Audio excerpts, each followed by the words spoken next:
Hello. I would like to apologize for my last, first video.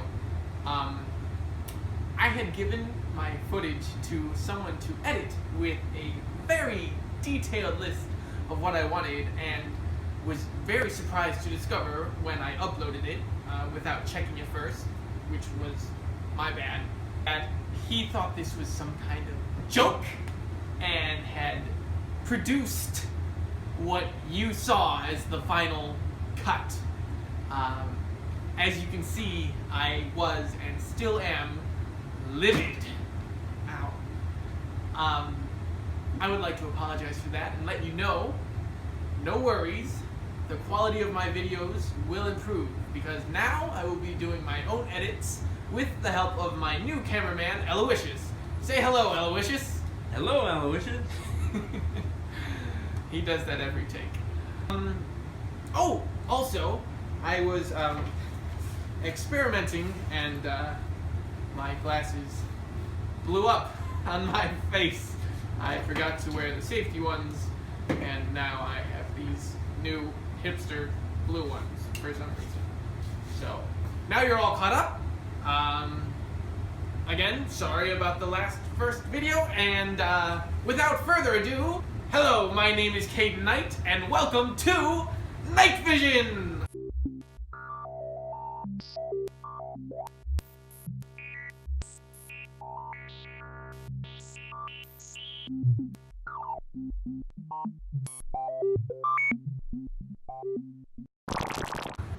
Good evening, fellow visionaries. Did you know that roughly 2,300 people go missing every day, and that's nearly 800,000 people every year, which is a 533% increase since 150 people go missing every year back in the 80s, which, incidentally, was when the first milk carton missing persons flyer things were introduced.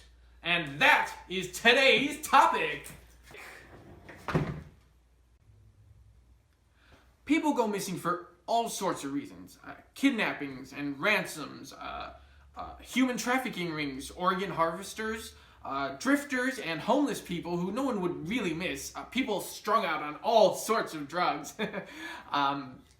People with dementia and the mentally ill.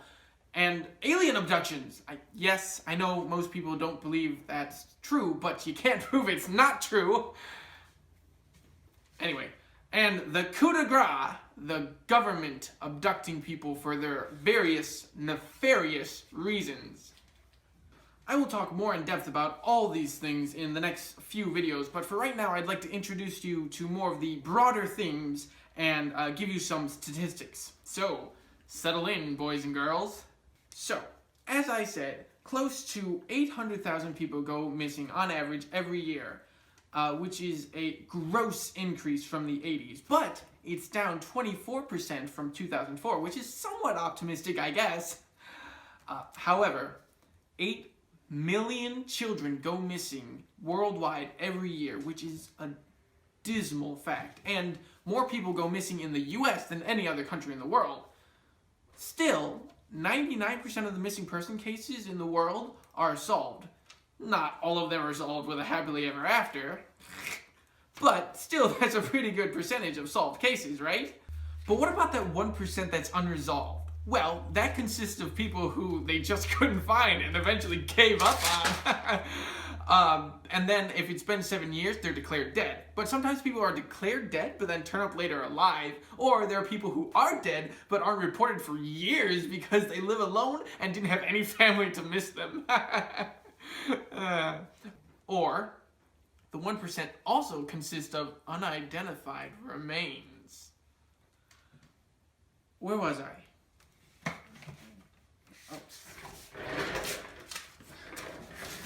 Through it. Yes. So, in 2013, there was a total of 40,000 unidentified remains in the US. Who were these people? And why were they never reported or identified? Why did no one come forward to ask about these people? Are there really people with absolutely no connections that they could be dead for 3 years and no one notices? Apparently so. There are thousands of cases of unidentified remains or of people they just never found. Where did these people end up? Well, some of them are dead, but some of them are still alive. Either still with their captor, or alive somewhere under a new identity, or being kept alive in an underground facility, being experimented on and waiting to be harvested.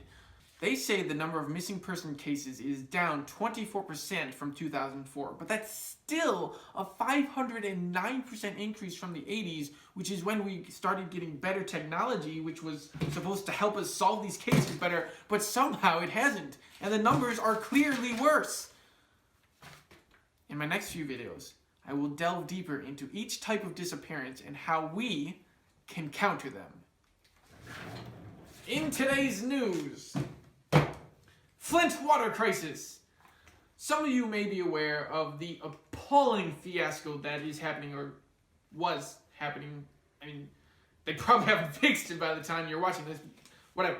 That's happening in Flint, Michigan, where thousands of children have been affected by lead poisoning due to the city's unsafe water.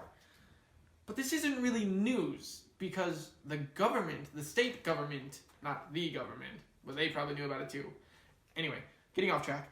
The state government knew about it for a while, and it didn't start in 2014. It started in the 70s at the latest, and in the 1900s in the earliest, when companies started pouring their toxic waste into the Flint River. And government, being greedy and stingy and just terrible as they are, they did nothing about it. I have some links down below detailing the whole situation's history.